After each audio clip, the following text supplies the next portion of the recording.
Hello everyone, स्वागत है आपका फिर से मेरे इस यूट्यूब चैनल सीए विकास शर्मा पर, जहां पर मैं आप लोगों के लिए इन्फॉर्मेटिव एंड नॉलेजेबल वीडियोस लेके आता रहता हूं। दोस्तों, अगर आपने मार्च 24 की रिटर्न अभी तक फाइल नहीं करी है और आप अपनी रिटर्न को फाइल करना चाहते हैं तो रिटर्न फाइल करने से पहले आप ये वाला वीडियो जरूर देखिएगा, क्योंकि आज के इस वीडियो में मैं आप लोगों के साथ जीएसटी के कुछ ऐसे चेक पॉइंट्स पर बात करने वाला हूं जिन्हें हम ईयर एंड चेक पॉइंट्स के नाम से जानते हैं। और ये चेक पॉइंट्स का आपको ध्यान रखना होगा ताकि आपकी रिटर्न्स में किसी भी प्रकार का कोई मिसमैच और दिक्कत ना आए। तो वीडियो को आगे बढ़ाने से पहले मैं आपसे एक गुजारिश करना चाहूंगा, अगर आप मेरे इस चैनल पर नए हैं तो प्लीज चैनल को सब्सक्राइब कर लीजिएगा, साथ में बेल आइकन को भी प्रेस कर दीजिएगा ताकि आपको मेरे द्वारा लाई गई लेटेस्ट वीडियोस के नोटिफिकेशंस मिलते रहें और आप मेरी कोई भी वीडियो मिस ना करें। तो दोस्तों, आइए चलते हैं आज के इस वीडियो पर सीधा टॉपिक पर। कौन कौन से पॉइंट्स हैं जो हमें जीएसटी रिटर्न मार्च 24 की रिटर्न को फाइल करने से पहले ध्यान रखने चाहिए, और उन चीजों को हम कैसे इंप्लीमेंट कर सकते हैं, कहां कहां पर चीजें कैसे दिक्कत देती हैं, वो हम चीजें आज के इस सेशन में डिस्कस कर रहे हैं। दोस्तों, ये आप देख सकते हैं ईयर एंड चेक पॉइंट्स के नाम से मैंने कुछ आप लोगों के साथ पॉइंट्स शेयर करे हैं। मैं वीडियो पर आगे बढ़ूं इससे पहले मैं एक चीज बता देना चाहता हूं। अगर एक लिस्ट बनाने हम बैठेंगे तो बहुत सारे पॉइंट्स ऐसे निकल के आते हैं जो कि हमें चेक करने होते हैं। तो अगर मैं लिस्ट की बात करूं, वो बहुत लंबी लिस्ट हो सकती है। एक पूरी सिंगल वीडियो में फिजिबल नहीं है कि आप लोगों के साथ सभी पॉइंट्स डिस्कस किए जा सके, क्योंकि वीडियो की लेंथ काफी लंबी हो जाएगी उस केस में। सो मैंने कुछ ऐसे इंपॉर्टेंट फैक्टर्स, ऐसे इंपॉर्टेंट चेकलिस्ट को यहाँ पर आइडेंटिफाई करके on the basis of my observations यहाँ पर रखा है। आई होप कि ये चेक पॉइंट्स आप लोगों के लिए बेनिफिशियल होंगे और आपकी रिटर्न्स फाइल करने से पहले आपके लिए एप्लीकेबल भी हो सकते हैं। तो यहां पर मैं जो आप लोगों के साथ डिस्कस कर रहा हूं, कुछ इंपॉर्टेंट चेक पॉइंट्स के बारे में डिस्कशन कर रहा हूं। मैंने जितने भी चेक पॉइंट्स हैं उनको बेसिकली 6 कैटेगरीज में डिवाइड कर दिया है। First is related to compliances. इसका मतलब जब आप कंप्लाइंसेस करते हैं तो वहां पर आपको किन बातों का ध्यान रखना है, कौन कौन सी चीजें हैं जो आपको अप्रैल मंथ में या मार्च 24 की रिटर्न को फाइल करने से पहले ध्यान में रखना चाहिए। सेकंड, मैंने कैटेगराइजेशन दिया है on the basis of reconciliations for the financial year 23-24। Third is for outward, मतलब आउटवर्ड में आप किन किन चीजों को ध्यान रखेंगे, क्या क्या चीजें आपको चेक करनी होंगी। इसके बाद हम बात करेंगे इनपुट्स को ले, इनपुट्स से रिलेटेड कि इनपुट्स में कौन कौन सी चीजें आपको चेक करनी है। Then we will discuss about the RCM. And कुछ हमारे टॉपिक ऐसे होंगे जो किसी भी कैटेगरी में कवर नहीं होते हैं, तो उसको मैंने अदर कैटेगरी में कवर किया है। आइए दोस्तों, सबसे पहले हम स्टार्ट कर रहे हैं कंप्लाइंसेस वाला पॉइंट। कंप्लाइंस में किन चीजों पर आपको ध्यान रखना है before filing the March 24 return, या अप्रैल मंथ में आप किन चीजों को ध्यान में रखेंगे। तो कंप्लाइंसेस के पॉइंट ऑफ व्यू से मैंने कुछ चीजें आइडेंटिफाई करी हैं, जिसमें मेनली मैंने थ्री आइटम्स आइडेंटिफाई करी हैं। सबसे पहले आपको ध्यान रखना होगा कि अगर आपने एलयूटी ले रखी थी पहले, या आपने पहले कभी नहीं ली है और आप एलयूटी लेना चाहते हैं, तो आप फाइनेंशियल ईयर 24-25 के लिए एलयूटी अप्लाई कर दीजिए। या अगर आपने ऑलरेडी अप्लाई कर रखी थी इन द लास्ट ईयर, तो आप उसके रिन्यूअल के लिए एप्लीकेशन प्रोसेस कर दीजिए। अगर आप लोगों को नहीं पता है एलयूटी क्यों होती है, तो इसके लिए मेरा एक ऑलरेडी टॉपिक है जिसमें मैंने एक्सपोर्ट के जीएसटी को के टॉपिक को डिस्कस किया है, और वहां पर एलयूटी की इंपॉर्टेंस आपको पता चलती है, तो आप उस वीडियो को भी चेक कर सकते हैं। सो फॉर द टाइमिंग, अगर आपने एलयूटी अप्लाई कर रखी है तो आप उसके रिन्यूअल को डाल सकते हैं, और अगर आपने नहीं की है, करना चाहते हैं, तो आप एलयूटी अप्लाई कर सकते हैं। So for now financial year 24-25 के लिए आप एलयूटी अप्लाई कर रहे हैं। सेकंड नंबर पॉइंट जो आपको ध्यान रखना है वो जीएसटी रिटर्न्स को लेकर है। तो क्योंकि ये ईयर एंड की रिटर्न जाएगी, मतलब मार्च की रिटर्न जाएगी, तो ऐसे में आप कंप्लायंसेस पर ज्यादा ध्यान रखिएगा। आप अपनी ड्यू डेट्स को मिस ना करें, क्योंकि अगर आप अपनी ड्यू डेट्स मिस करते हैं तो अकॉर्डिंगली आपके ऊपर कॉन्सिक्वेंसेज आएंगे, लाइक लेट फीस, इंटरेस्ट वगैरह आपके ऊपर लग सकता है। और सबसे बड़ी बात यह है कि अगर आप अपनी जीएसटी R1 को डिले फाइल करते हैं तो जो पार्टीज हैं आपकी, जो रेसिपिएंट्स हैं, उनको आईटीसी मिलने में भी परेशानियां आ सकती हैं। तो ये महीना काफी इंपॉर्टेंट हो जाता है कंप्लायंस के पॉइंट ऑफ व्यू से। If I am talking about the composition scheme, तो April 30th is the last date for CMP 08 जो कंपोजिशन स्कीम में रजिस्टर्ड है उन लोगों के लिए भी। तो प्लीज मेक श्योर कि आप अपने ड्यू डेट्स को बिल्कुल भी मिस ना करें अप्रैल मंथ में जो आ रही हैं। देन बात कर लेते हैं time limit to apply for the QRMP scheme to opt in और opt out is 30th April. Again अगर कोई क्यूआरएमपी में आना चाहता है या क्यूआरएमपी से बाहर आना चाहता है तो उसको 30 अप्रैल 2024 तक अपने इस ऑप्शन को ऑप्ट इन और ऑप्ट आउट करना पड़ेगा। तो इस डेट का भी आप खास ध्यान रखिएगा। दोस्तों अब बात कर लेते हैं रिकंसिलिएशंस के पॉइंट ऑफ व्यू से।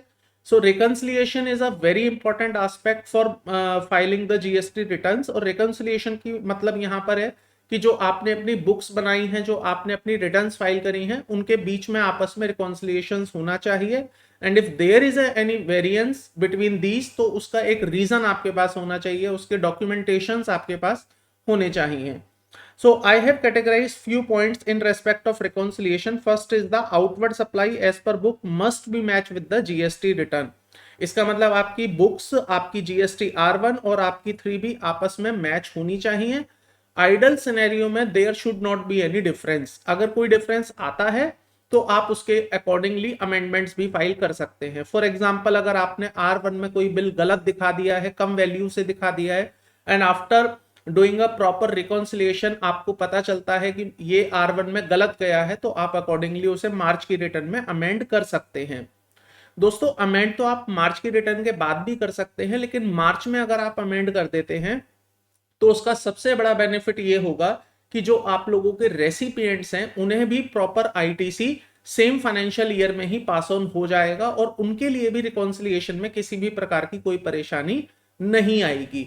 तो ये सबसे बड़ा पॉइंट है जो आपको मार्च की रिटर्न फाइल करने से पहले ध्यान में रखना चाहिए। कहीं ऐसा ना हो कि कुछ चीजें आप बाद में अमेंड करें और उसका इंपैक्ट नेक्स्ट फाइनेंशियल ईयर में चला जाए और अगेन वो एक अपने आप में रिकंसिलिएशन का पॉइंट बन जाता है। तो आप इस चीज का खास ध्यान रखिएगा। Second is the rate wise reconciliations भी आप जरूर करें अपनी बुक्स वर्सेस जीएसटी R1 का, क्योंकि सम टाइम ऐसा हो जाता है कि आपने अपनी बुक्स में जीएसटी का एक बिल रेस किया हुआ है which is at the rate of 18%। On the other hand आपने पोर्टल पर उसको 28 या 12 या 5 में दिखा दिया होगा, या वाइस वर्सा सिचुएशन भी हो सकती है। तो प्लीज रेट वाइज रिकंसिलिएशंस भी आप कर चले, अपनी आउटपुट लाइबिलिटी का भी as well as taxable supplies का। Now, third is the reconciliation of balance of credit and cash as per the GST portal with the balance appearing in the books of accounts and any variance indicating monthly entry error or possible missed out excess claimed of ITC. So यहाँ पर basically मैंने आपको एक point ये देना चाहा है कि अगर आपकी बुक्स में क्रेडिट लेजर का बैलेंस अलग आ रहा है, आपकी आउटपुट लाइबिलिटी का बैलेंस अलग आ रहा है एज कंपेयर टू पोर्टल, तो आप उसे रिकंसाइल करके ये आइडेंटिफाई करें कि why there is a variance between these two balances. और जो भी वेरिएंस है आप उसको प्रॉपरली ठीक कर लें। हो सकता है मंथली एंट्री पास करते समय आपसे गलती हो गई हो, या हो सकता है आपने मंथली एंट्री पास ही ना की हो।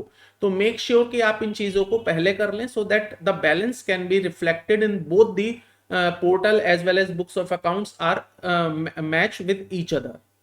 नाउ नेक्स्ट पॉइंट की बात कर लेते हैं दोस्तों। आपको GSTR 2B versus ITC registered का रिकंसिलिएशन करना चाहिए, क्योंकि जीएसटीआर 2B में कुछ इनवॉइसेस आ रहे होते हैं which might be not captured in the books of accounts. हो सकता है मैंने कैप्चर ही ना किए हो, तो एटलीस्ट मुझे जीएसटीआर 2B को देखकर पता चल जाएगा कि इन लोगों से मैंने सप्लाई ली थी बट मैंने उनको अकाउंट फॉर नहीं किया है।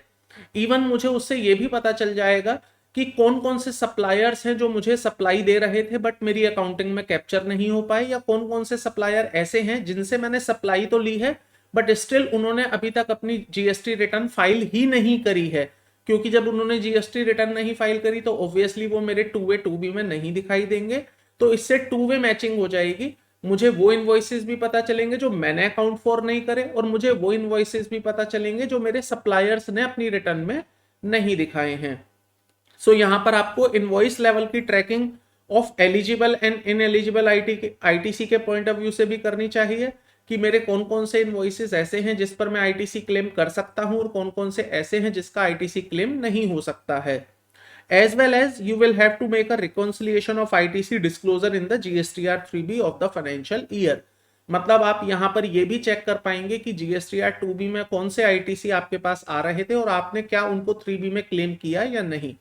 बिकॉज समटाइम दोस्तों क्या होता है, आप 2B में आईटीसी देख लेते हैं बट फॉर एनी रीजन आप उसे 3B में क्लेम नहीं कर पाते हैं, तो आपको वहां पर रिकंसिलिएशन करके ये पता चल जाएगा कि कितने आईटीसी ऐसे हैं जो अभी मुझे और क्लेम करने हैं इन द जीएसटीआर 3B, जो पहले कभी क्लेम नहीं कर पाया था।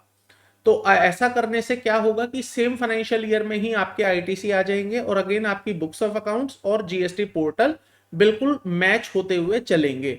अदरवाइज ये एक डिफरेंस क्रिएट कर सकते हैं और अगेन आपको उसका एक रीजन अपने पास रखना पड़ेगा, एज एन रिको पॉइंट आपको अपने पास रखना पड़ेगा अगर आप ऐसा नहीं करते हैं तो। Now, next point is the identification of pending ITC as per books of accounts and 2B. This will optimize ITC claim follow up with the vendor where required for updating or amending the GSTR1. तो again I said अगर आपके पास 2B में कोई invoices आ रहे हैं या on the other hand नहीं आ रहे हैं तो आप अपने वेंडर से डिस्कस कर सकते हैं कि उन्होंने अभी अपनी रिटर्न में क्यों ये बिल नहीं दिखाए हैं। अगर दिखाए हैं और गलत दिखाए हैं तो आप उन्हें फॉलो अप कर सकते हैं for a proper amendment, so that they your ITC मतलब उनकी सप्लाई और आपका ITC properly same financial year में मैच हो जाए और आपको रिकंसिलिएशन में आगे कोई प्रॉब्लम ना आए। Now next is the verification of credit, temporary reverse and action taken. Sometime दोस्तों कुछ ऐसे इनवॉइसेस होते हैं जिसका मुझे आईटीसी टेम्परेरी बेसिस पर रिवर्स करना होता है and again in future I can take that ITC. जैसे मैं आपको एग्जांपल दूं, अगर 180 दिन के अंदर वेंडर को पेमेंट नहीं होती है तो मुझे आईटीसी रिवर्स करना होता है, but that is a temporary reversal.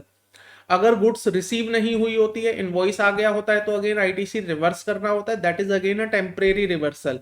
तो जब आप रिकॉन्सिलिएशंस करेंगे तो आपको ये भी पता चल जाएगा कि कौन कौन से ऐसे आईटीसी हैं जो मैंने टेम्परेरी रिवर्स कर रखे हैं, अब उस पर मुझे क्या एक्शन लेना है, क्या वो मुझे दोबारा क्लेम करने हैं या मुझे क्लेम नहीं करने हैं, depending on the case to case.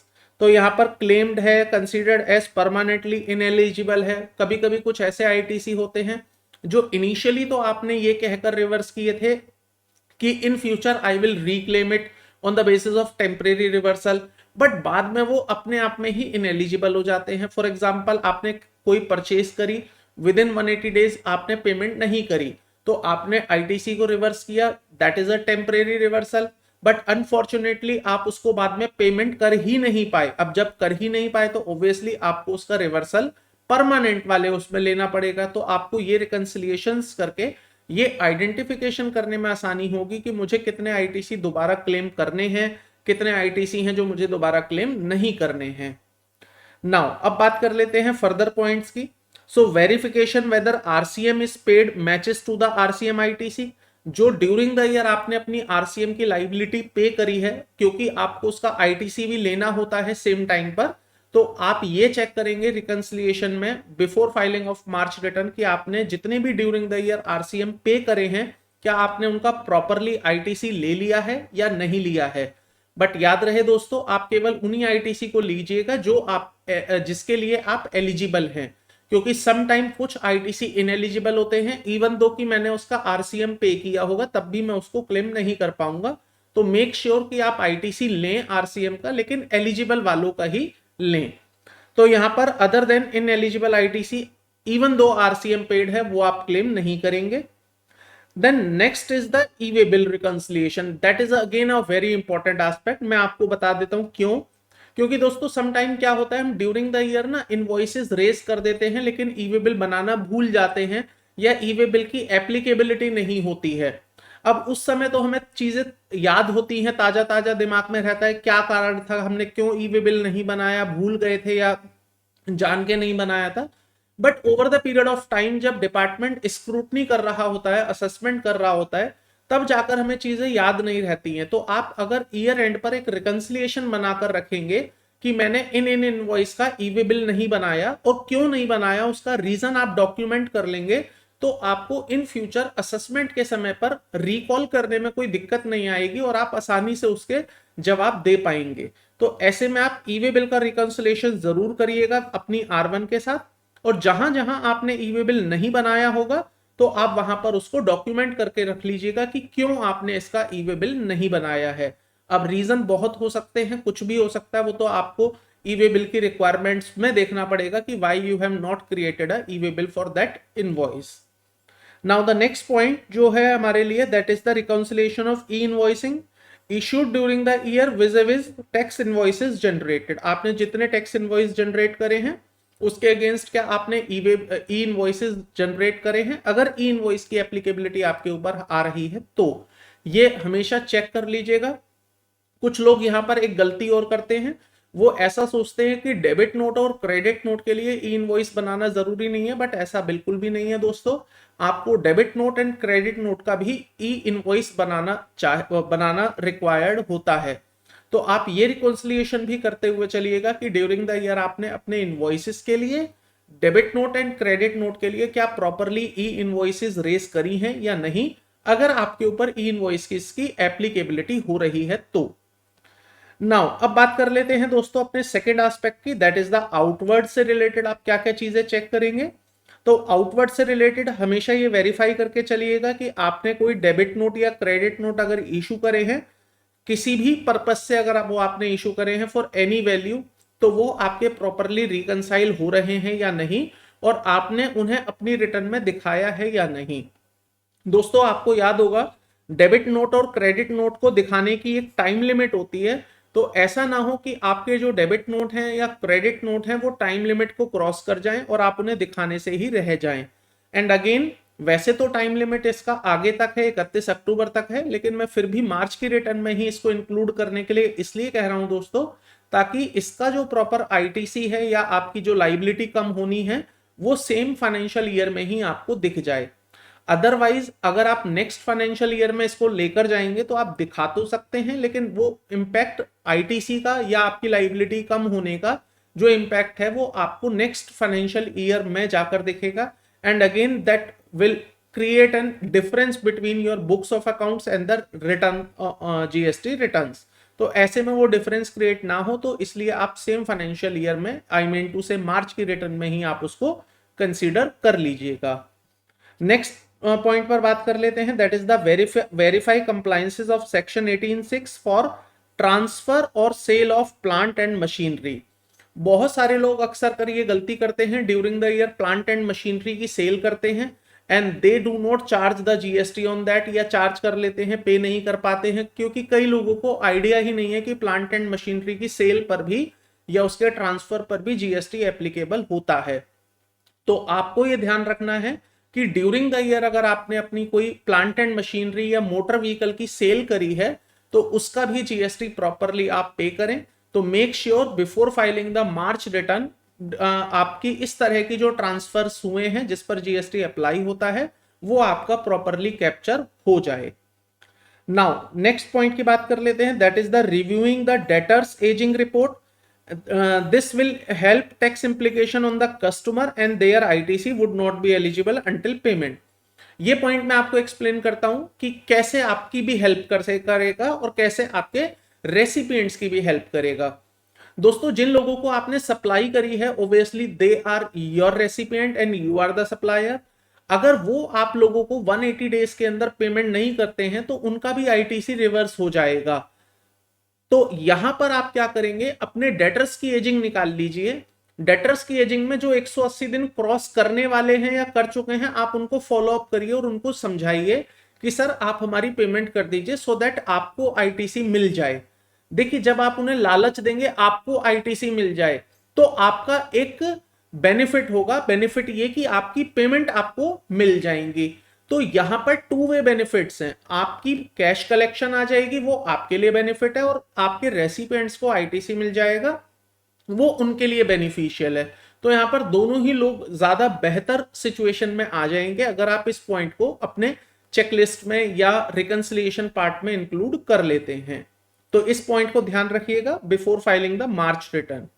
Now next topic की बात कर लेते हैं, that is ensure tax liability against the receipt of advances. बहुत सारे लोग जानते नहीं है कि अगर आपने सर्विसेज के लिए कोई during the year advance receive किया है for which the invoices is not yet raise, तो आपको उस पर भी जीएसटी पे करना होता है। Under GST law there is the provision कि GST is applicable on the advances received and advances received for service not for goods. तो ऐसे में आपने अगर कोई एडवांस रिसीव किया है तो उसका जीएसटी आपने पे किया या नहीं, लाइबिलिटी आपने अकाउंट फॉर की है या नहीं करी है, वो आप जरूर चेक कर लीजिएगा। Then next is cross charge to the distinct person and related party for the supply of common services. Sometime दोस्तों हम एक बहुत सारे स्टेट्स में वर्किंग कर रहे होते हैं एंड हमारा हेड ऑफिस पर्टिकुलर एक ही प्लेस पर होता है, तो ऐसे में हमें cross charge of the common services करना होता है। वैसे तो आईएसडी इस चीज को कवर करता है, but still sometime ISD is not applicable, then we have to make a cross charge invoice to my branches.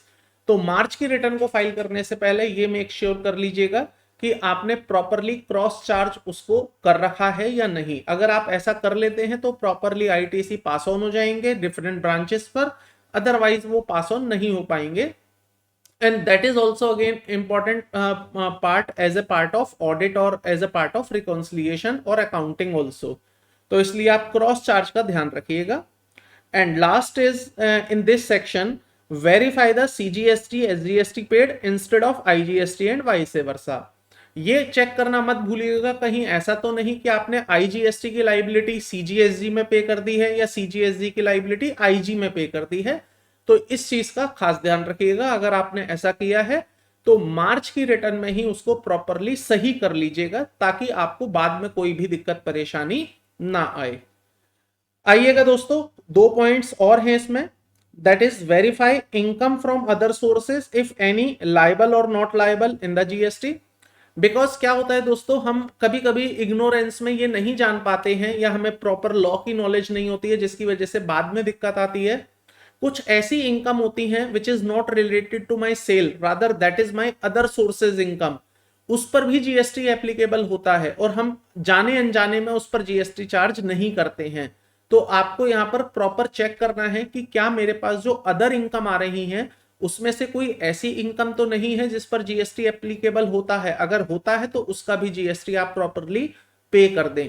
तो ये भी आपको मार्च की रिटर्न से पहले ही चेक करना है, ताकि मार्च की रिटर्न में आप उसका जीएसटी प्रॉपरली पे कर पाए। Next is the ensure GSTR 1 matches with the GSTR 3B। ये तो बहुत इंपॉर्टेंट टॉपिक है, क्योंकि अक्सर कर लोग जीएसटीआर 3B में मैनुअल चेंजेस करने की वजह से मिसमैच क्रिएट कर लेते हैं। तो वो मिसमैच आपके क्रिएट ना हो, इसलिए आप ये मेक श्योर करिए कि आपकी R1 आपकी 3B से मैच कर रही है in all respect, in respect of output, in respect of input, everything. Now अब बात कर लेते हैं दोस्तों अपने सेकंड एस्पेक्ट की, दैट इज नेक्स्ट एस्पेक्ट की, सॉरी, दैट इज इनपुट्स। तो इनपुट में आप क्या क्या चेक करेंगे? इनपुट में आपको चेक करना है timing of availing credit, receipt of goods और सर्विसेज, सेक्शन 16 की कंडीशंस, आरसीएम के क्रेडिट आप ले सकते हैं या नहीं। तो पूरा का पूरा जो आईटीसी का हमने प्रोविजन सीख रखा है, समझ रखा है या जानते हैं हम, उसके बेसिस पर आप चेक करेंगे कि आप आईटीसी लेने के लिए एलिजिबल हैं, क्या आपको गुड्स और सर्विसेज मिल गई हैं, क्या सेक्शन 16 की सभी कंडीशंस पूरी हो गई हैं जिसके बेसिस पर आईटीसी मिलता है, क्या आरसीएम का आईटीसी ले सकते हैं या नहीं ले सकते हैं, eligibility ineligibility, everything you need to check before filing of March return. Because अगर कोई आईटीसी आप नहीं ले सकते हैं और आपने ऑलरेडी ले लिया है, तो this is the right time to reverse that ITC. अगर कोई आईटीसी आपके बुक्स में आपके 2B में आ रहा है but you are ineligible to take that, then उसको भी आप रिवर्स कर सकते हैं। अदरवाइज क्या होगा, इस साल के आपके पोर्टल पर आईटीसी बढ़ जाएगा और अगर अगले साल आप रिवर्स करते हैं तो वो अगले साल में जाके घटेगा, then again it will create a mismatch, जिसका आपको आंसर करना पड़ेगा, रिकंसिलिएशंस बनाकर रखने पड़ेंगे। तो अगेन वो आपके लिए एक टीडियस टास्क हो सकता है। आपको रूल 37 चेक करना है। Rule 37 is basically talking about the ITC reversal, जो आपको करना होता है because of the non payment with in 180 days, जैसा कि मैंने अभी थोड़ी देर पहले बात करी थी आपसे। तो आप इसको प्लीज चेक करिए कि आपके कौन कौन से ऐसे क्रेडिटर्स हैं जिनको आपने 180 डेज के अंदर पेमेंट नहीं किया है, और अगर पेमेंट नहीं किया है तो उनका जो रेलेवेंट आईटीसी है वो आप प्रॉपरली यहां पर रिवर्स कर दें। Then rule 37A you need to check, जिसमें हम बेसिकली बात करते हैं कि अगर आपकी कोई टेम्परेरी रिवर्सल होनी है तो वो आपने टेम्परेरी रिवर्सल की है या नहीं, और अगर आपने टेम्परेरी रिवर्सल की है तो उसके बाद आपने उसको रिक्लेम किया या नहीं, जब भी आप उसके लिए एलिजिबल हो जाते हैं। तो अब मैं आपको एक और चीज बताता हूं, एज पर जीएसटी प्रोविजन, अगर कोई सप्लायर अपनी R1 फाइल कर दे लेकिन 3B फाइल ना करे, तो रेसिपिएंट जो होगा उसके 2B में आईटीसी दिख जाएगा, बट एज पर लॉ वो आईटीसी को लेने के लिए एलिजिबल नहीं होता है, उसको वो आईटीसी रिवर्स करना पड़ेगा क्योंकि उसके सप्लायर ने 3B फाइल नहीं करी है। लेकिन हाँ, अगर सप्लायर बाद में 3B फाइल कर देता है तो रेसिपिएंट उसको रिक्लेम कर सकता है जो उसने पहले कभी रिवर्स कर दिया था ऑन दैट बेसिस।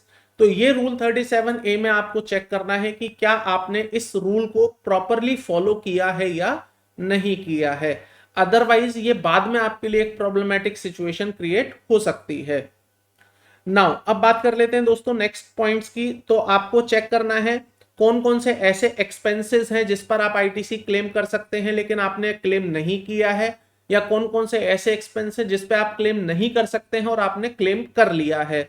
तो ये आपको जीएसटीआर 2B का रीको करके पता चल जाएगा कि कौन कौन सी चीजें ऐसी हैं which are related to my expenses but I have not claim the ITC on that. जैसे मैं आपको एक एग्जांपल देता हूं, लाइक अ बैंक चार्जेस। अगर आपके बैंक अकाउंट में आपका जीएसटी अपडेट है और बैंक वाले आपसे 590 रुपए का बैंक चार्ज लेते हैं तो उसमें 500 रुपए तो आपका बैंक चार्ज होता है और 90 रुपीज आपका जीएसटी होता है। तो आप इस 90 रुपीज का भी इनपुट ले सकते हैं। तो ये आपको कब पता चलेगा, जब आप अपना 2B देखेंगे। 2B में आपको एक एंट्री दिखाई देगी बाय बैंक, एचडीएफसी होगा, आईसीआई होगा, what ever your bank is, उसके नाम से आपको एक इनपुट दिखाई देगा। तो आप वो रिकंसाइल जरूर करिएगा। इसका मतलब एक्सपेंसेस से रिलेटेड जितने भी आईटीसी हैं वो आपको 2B से पता चल जाएंगे। दोस्तों रूल नंबर 42 आपको चेक करना है जिसमें बेसिकली आईटीसी आपको रिवर्स करना होता है on account of exempted supply as well as taxable supply का जो रेशो निकालना है। अगर मैंने कोई कॉमन इनपुट लिया हुआ है which is used for the providing of supply of exempted as well as taxable, तो उसका proportionate ITC I have to reverse, that is the rule number 42।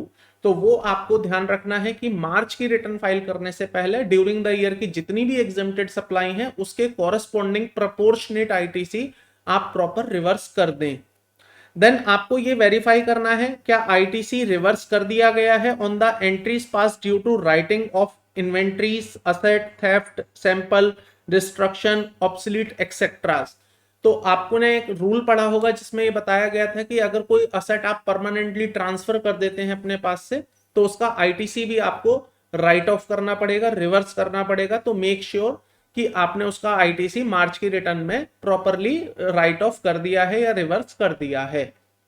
Then last point is verify compliances with ISD provision. क्या आपने ISD के provisions को follow किया या नहीं। अगर कोई इनपुट आपको डिस्ट्रीब्यूट करना था बिटवीन योर मल्टी लोकेशंस तो वो आपने प्रॉपरली डिस्ट्रीब्यूट किया या नहीं। अगर नहीं तो मार्च की रिटर्न में आप उसको प्रॉपरली डिस्ट्रीब्यूट कर दें। दोस्तों इसके बाद इसी से रिलेटेड आईटीसी से ही रिलेटेड सॉरी आईटीसी में इतना ही है। नाउ बात कर लेते हैं आरसीएम से रिलेटेड। तो आरसीएम में बेसिकली आपको 3-4 चीजें चेक करनी है। सबसे पहले अकाउंटिंग एंट्री आपने पास करी है for the transactions covered under reverse charge और नॉट। तो ये अकाउंटिंग एंट्री आपकी accounting as well as GST return के रिकंसिलिएशन में भी आपकी हेल्प करेंगी और आपके ऑब्वियसली अकाउंटिंग रिकॉर्ड तो अपडेट हो ही रहे हैं। देन आपको एनालाइज करना है GST provision by verifying the expenses. मैंने इस टॉपिक पर ऑलरेडी अभी आपसे डिस्कशन कर लिया, जैसे बैंक चार्जेस वाला टॉपिक हो गया। या आप ऐसे भी एक्सपेंसेस आइडेंटिफाई कर सकते हैं जिन पर आपको आरसीएम पे करना चाहिए था बट आपने नहीं किया, तो आप मार्च की रिटर्न में उसका आरसीएम प्रॉपरली पे कर सकें। तो ये आपकी हेल्प करेगा आइडेंटिफिकेशंस में। देन आपको एनालाइज करना है सेक्शन 9(4) के एक्सपेंसेस। हालांकि 9(4) जो सेक्शन है जिसमें हम ये कहते हैं कि purchase from the unregistered supplier, उसका आरसीएम आपको पे करना है। तो ये केवल और केवल रियल एस्टेट सेक्टर पर अप्लाई होता है। तो ये केवल पॉइंट उनके लिए होगा। अगर आप रियल एस्टेट इंडस्ट्री से हैं तो आप इस पॉइंट पर ध्यान दीजिएगा, otherwise that is not applicable for you except the real estate industry. Now अब बात कर लेते हैं दोस्तों अदर एस्पेक्ट्स की। तो अदर एस्पेक्ट्स में जो आप चीजें ध्यान रखेंगे वो सबसे पहले है filing of application for refund claim. अगर आपका कोई रिफंड बनता है जो कि अप्रैल मंथ में ही आपको फाइल करना है तो मेक श्योर कि आप अप्रैल मंथ में उस रिफंड एप्लीकेशन को फाइल कर दें, अदरवाइज वो टाइम बार हो जाएगा। सो टाइम लिमिट्स का आपको यहां पर ध्यान रखना पड़ेगा। Next is stay updated on the GST portal for the notices और डिपार्टमेंटल कम्युनिकेशंस। दोस्तों अभी फाइनेंशियल ईयर 18-19 के नोटिस का टाइम है, मतलब अप्रैल 2024 में उसके क्लोजर्स होने हैं जिन जिन लोगों को नोटिस आए हैं। तो मेक श्योर कि आप डिपार्टमेंट पर नोटिस एंड ऑर्डर्स चेक करते रहें समय समय पर, रेगुलर इंटरवल ऑफ टाइम पर, ताकि आपसे कोई भी कम्युनिकेशन मिस ना हो। और अगर कोई कम्युनिकेशन आपसे मिस हो जाता है तो वो अगेन आपके ऊपर एक हैवी पेनल्टी और डिमांड बन के आ सकती है। तो ऐसे में आप टाइम टाइम पर इसको चेक करते रहें। तो ये एक चीज है जो आपको अप्रैल मंथ में खास तौर पर ध्यान रखनी है। नाउ लास्ट पॉइंट जो यहां पर आपको चेक करना है दोस्तों, वो है track status of goods sent on job worker और goods sent on approval basis whether the goods have been return back और नॉट। आपको याद होगा जॉब वर्क के केस में मैंने आपको बताया है, मेरे एक ऑलरेडी सेशंस हैं प्रैक्टिकल, जिसमें हम जो बेसिकली आरडीवी क्लासेस ऐप पर अवेलेबल रहते हैं, वहां पर आप उन प्रैक्टिकल सेशंस में provisions as well as GST practical knowledge लेते हैं। तो वहां पर मैंने ऑलरेडी एक चीज एक्सप्लेन की हुई है कि जब भी आप जॉब वर्क पर कोई गुड्स भेजते हैं, चाहे वो इनपुट है चाहे वो कैपिटल गुड्स है, तो वो with in a period of 1 year in case of a input and with in a period of 3 year in case of a capital goods आपको वापस मिल जानी चाहिए। अगर वो वापस नहीं आती है तो आपको उसे डीम्ड सप्लाई मानना पड़ेगा और उस पर जीएसटी पे करना पड़ेगा। तो ये चेक करिए कि कौन कौन से इनपुट आपने भेजे हुए थे जिसके 12 महीने क्रॉस हो रहे हैं, कौन कौन सी कैपिटल गुड्स हैं जिसके 3 साल क्रॉस हो रहे हैं। सो अकॉर्डिंगली आप उसको यहां पर चार्ज कर पाए। अगर वापस आ रहे हैं तो ठीक है, अदरवाइज आप उसको जीएसटी में कंसीडर करके उसकी लाइबिलिटी पे करें। तो ये एक पॉइंट आपको यहां पर चेक करना पड़ेगा। दोस्तों ये हैं कुछ अदर पॉइंट्स जो आपको देखने हैं। तो मैंने मोटे मोटे तौर पर आपको सभी कैटेगरीज में कुछ इंपॉर्टेंट पॉइंट बताए हैं जो आपको एज एन चेकलिस्ट चेक करने हैं before filing of March return. I hope आपको ये पॉइंट्स क्लियर हो गए होंगे। अगेन मैं आपको बोल दूं, there are so many points जो हम डिस्कस कर सकते थे, but due to considering the shortage of time मैंने कुछ इंपॉर्टेंट एस्पेक्ट्स आप लोगों के साथ डिस्कस करे हैं। आई होप आपको ये पॉइंट्स क्लियर हो गए होंगे एंड आप अपनी मार्च की रिटर्न फाइल करने से पहले इन पॉइंट्स को एंश्योर करेंगे कि आपकी रिटर्न में किसी भी प्रकार की कोई दिक्कत ना आए। दोस्तों आई होप आपको ये पॉइंट्स पसंद आए होंगे एंड अगर आपको ये वीडियो पसंद आई है तो प्लीज वीडियो को लाइक करिएगा, साथ में चैनल को सब्सक्राइब कर लीजिएगा अगर आपने अभी तक सब्सक्राइब नहीं किया है, एंड यस बेल आइकन को प्रेस करना मत भूलिएगा so that you will get the all videos notifications from my channel. So आज के टॉपिक में इतना ही दोस्तों, आपके साथ फिर मुलाकात करूंगा एक नेक्स्ट वीडियो में नेक्स्ट टॉपिक के साथ। Till then thank you, bye bye.